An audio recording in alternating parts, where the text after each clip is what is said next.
Hello friends, कैसे हैं आप लोग। उम्मीद करती हूँ आप लोग अच्छे होंगे। और आज की हमारी चर्चा का विषय होगा इनकम टैक्स रिटर्न फाइलिंग के ऊपर। और जैसा कि आपको पता है, हमारी चर्चा में हमारे साथ मिस्टर आर के वर्मा शामिल हो रहे हैं, जो कि आपके सारे सवालों का जवाब देंगे। तो सर, सबसे पहले तो आपका शुक्रिया। सारे सवालों का क्या, बहुत बहुत धन्यवाद। सारे सवालों का नहीं है, मैं आपके सवाल के जवाब दूंगा। बिल्कुल बिल्कुल, मेरे सवालों का ही जवाब देंगे। तो सर, सबसे पहला हमारा जो सवाल है जिस पे मैं चर्चा करना चाहती हूँ वो है कि ITR हम कब तक फाइल कर सकते हैं। इनकम टैक्स रिटर्न फाइलिंग के बारे में आपके जी बिल्कुल। ठीक है, तो ये सवाल आपके दिमाग में क्यों आया?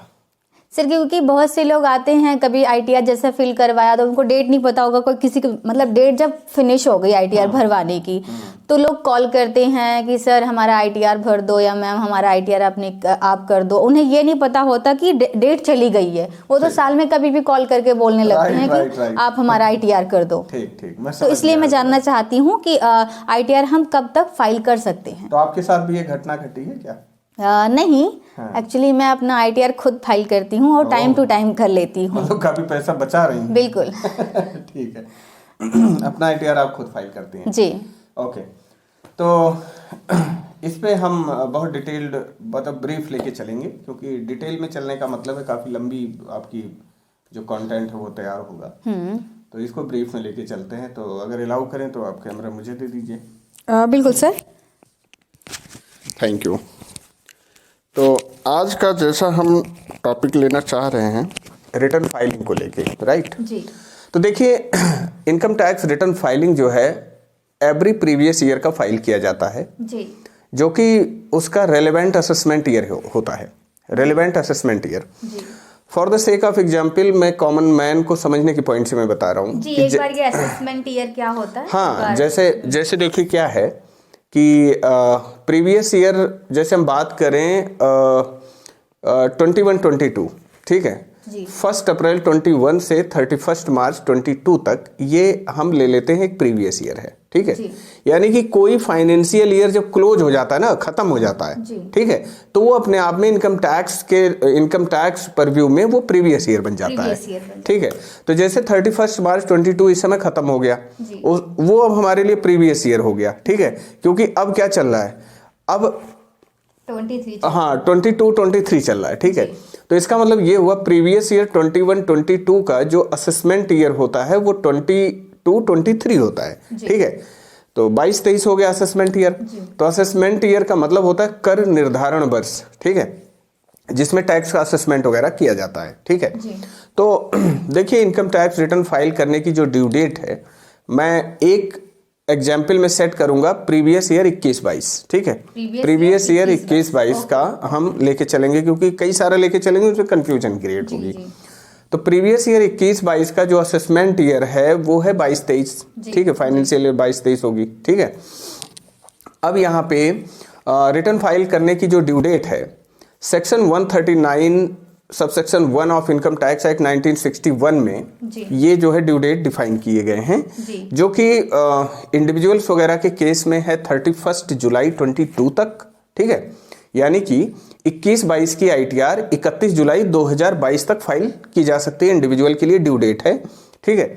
और अगर किसी पर्सन की टैक्स ऑडिट है, टैक्स ऑडिट का मतलब जिनका टर्नओवर प्रेस्क्राइब्ड लिमिट से एक्सीड कर जाती है, टैक्स ऑडिट में आ जाते हैं, तो उनका जो है 31 अक्टूबर 2022 है, ठीक है। और एक है थोड़ा सा अपर लेवल पे मैं बात कर रहा हूँ, ट्रांसफर प्राइसिंग का केस है, जहां पे ट्रांसफर प्राइसिंग में आपका 31 नवंबर 2022 है उसकी ड्यू डेट फाइलिंग की, ठीक है। आपका कहने का मतलब ये है कि अगर कोई इंडिविजुअल अपनी ITR करवाता है, 21-22 की ITR की उसकी लास्ट डेट 21 जुलाई 2022 होगी। नहीं, 31 जुलाई, 31 जुलाई हाँ 2022 होगी। और अगर कोई बिजनेस वाला जैसे ऑडिट का मामला है, अगर टैक्स ऑडिट वहां पर, हाँ तो नहीं, तब वहां 31 अक्टूबर 2022 है, अक्टूबर, ओके, ठीक है।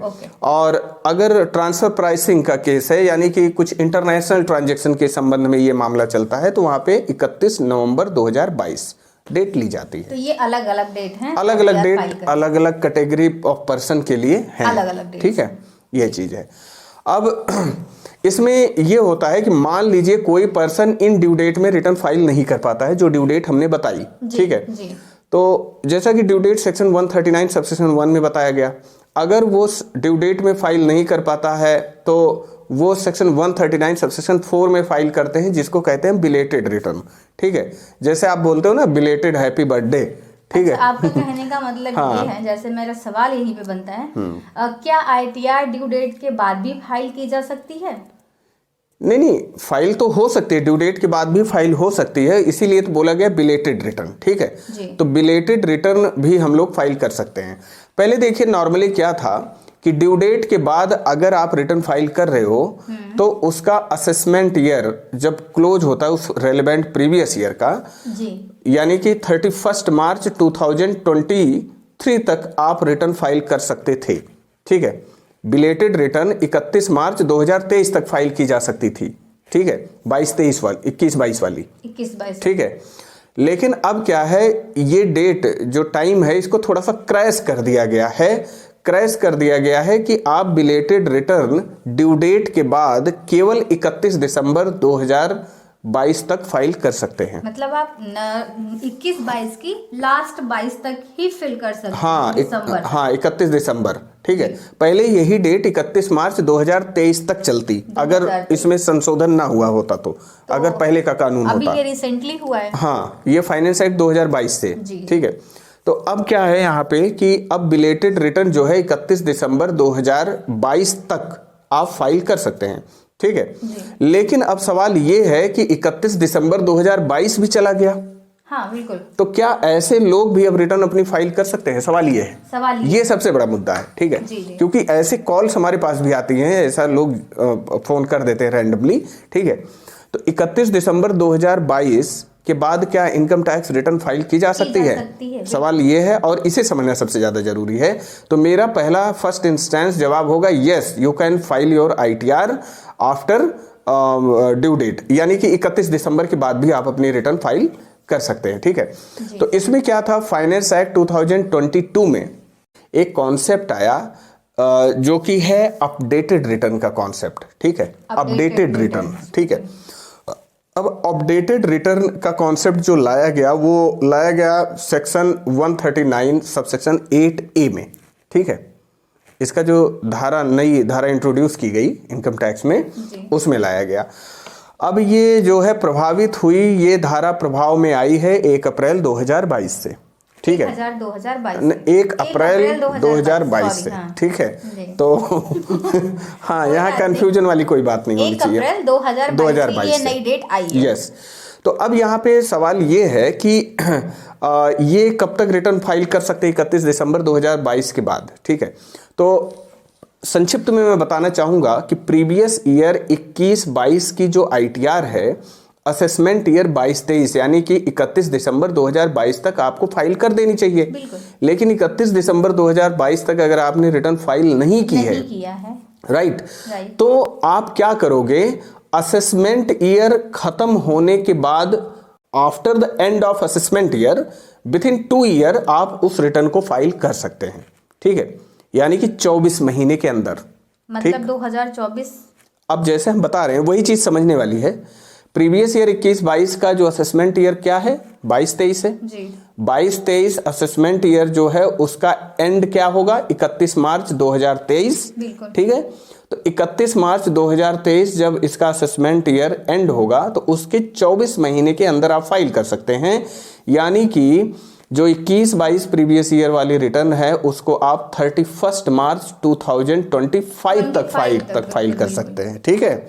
ये वाली बात यहाँ पे निकल के आती है कि अगर आपकी 21-22 की ITR, फाइनेंशियल ईयर 21-22 की ITR आपसे छूट गई है, उसको जिसको हम इनकम टैक्स में प्रीवियस ईयर बोलते हैं, ठीक है, तो आप उसे फाइल कर सकते हैं 31 मार्च 2025 तक, ठीक है। अब ये बात क्लियर है?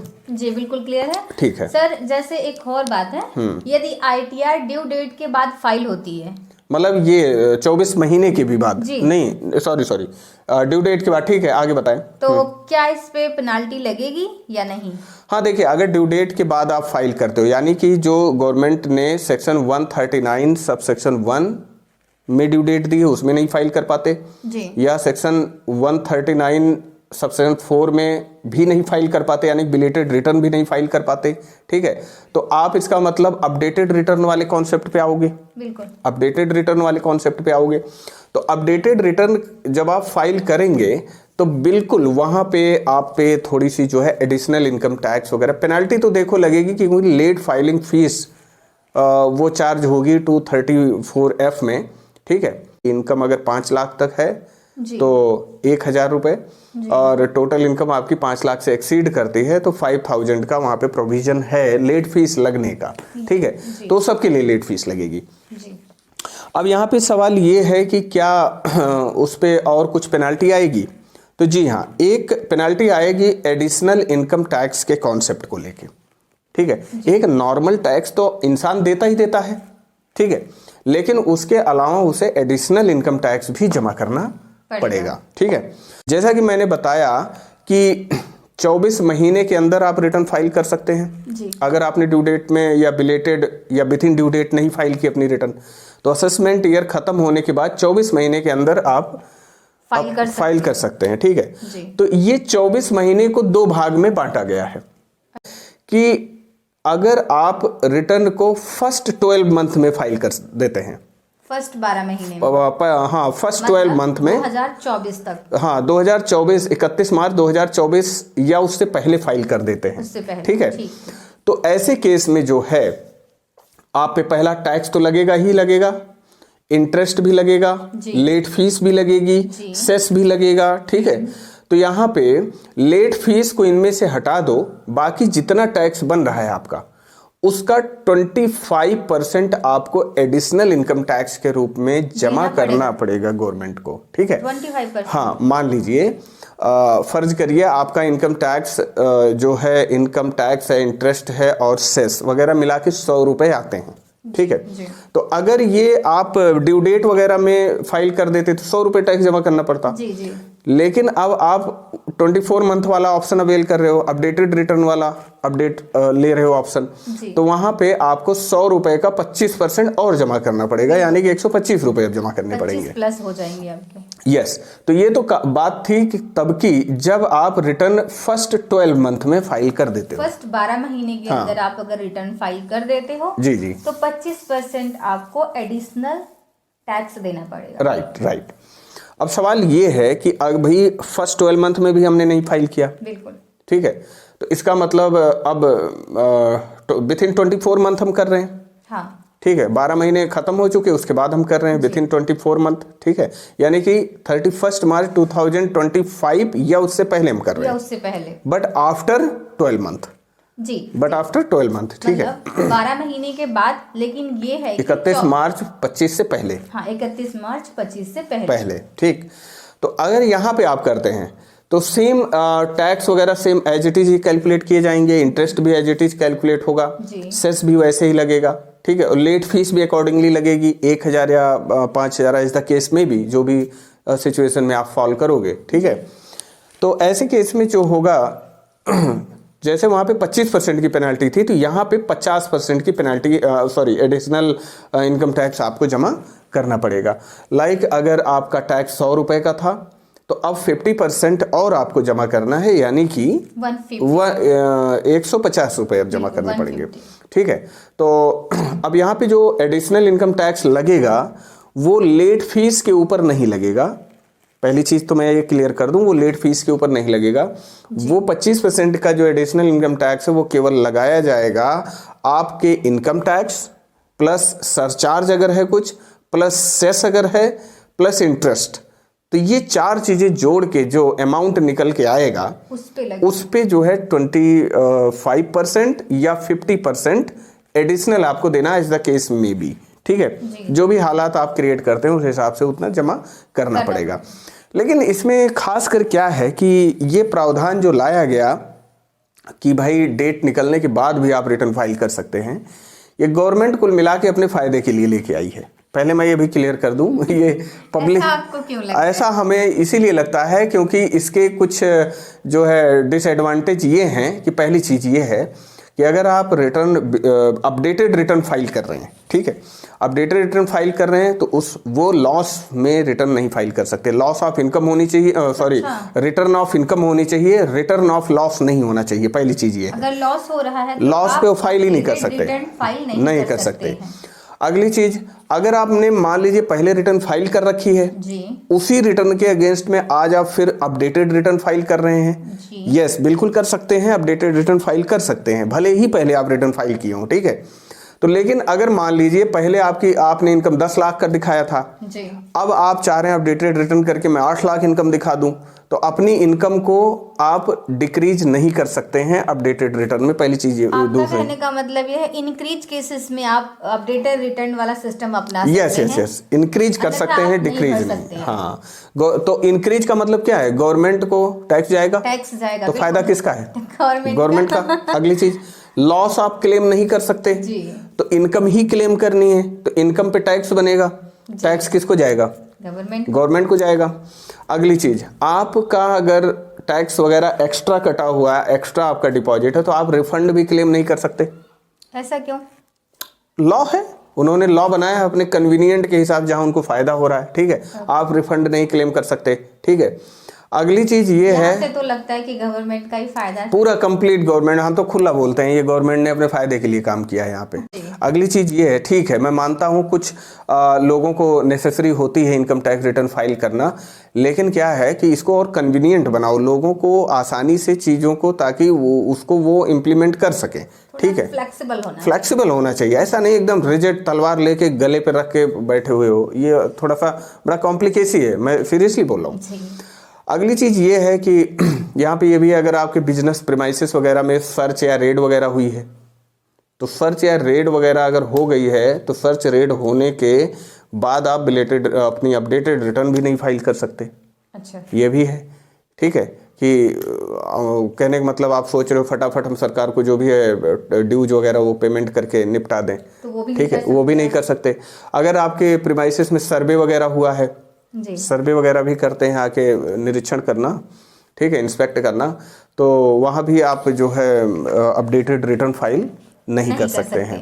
हाँ, लेकिन इसमें थोड़ा सा यहाँ पे चेंजेस किए गए हैं कि अगर आपके पास जो आपके यहाँ जो सर्वे है वो TDS और TCS के संबंध में है, तो TDS और TCS के संबंध में अगर आपके यहाँ सर्वे चला है, सर्वे हो चुका है, तो ऐसे केस में भी आप जो है अपडेटेड रिटर्न फाइल कर सकते हैं। लेकिन किसी और चीज के संबंध में अगर सर्वे हुआ है तो आप जो है नहीं कर सकते, ठीक है। गवर्नमेंट अपनी रेवेन्यू को इंक्रीज करने के लिए ये प्रोविजन लेके आई है, सारा का सारा फायदा जो है सरकार को ही जाना है इसमें, ठीक है। अब आप लोग सोच रहे हो फिर फायदा ही क्या है यार, ऐसे ITR फाइल करके फिर फायदा क्या है, ठीक है। तो फायदा यहाँ पे ये है कि जैसे बहुत सारे लोगों को जैसे लोन कराना है, ठीक है, लोन कराना है, सबसे बड़ी रिक्वायरमेंट तो लोन की होती है। हाँ, किसी को लोन कराना है, और किसी को जो है पासपोर्ट बनवाना है, किसी को और कहीं भी उसकी जरूरत पड़ सकती है, तो वो लोग यहाँ पे इस दायरे में आ जाते हैं ज़्यादातर।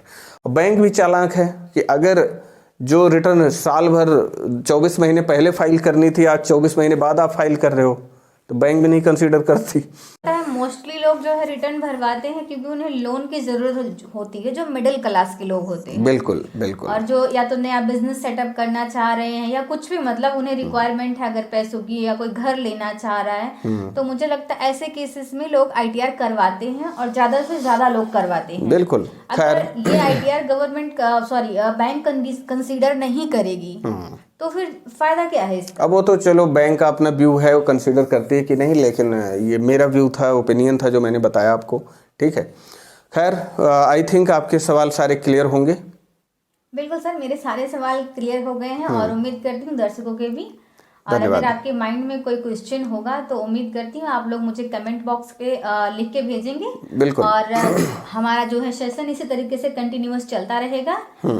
एक नई चीज़ों पे हम लोग अपडेट लेके आते रहेंगे, और आप लोगों का प्यार बना रहे, आप लोगों का सपोर्ट बना रहे। बहुत बहुत धन्यवाद। अभी तक का जो सपोर्ट रहा, बहुत अच्छा सपोर्ट चला है आप लोगों का। तो इसी के साथ हम अपने सेशन का एंड अप करते हैं।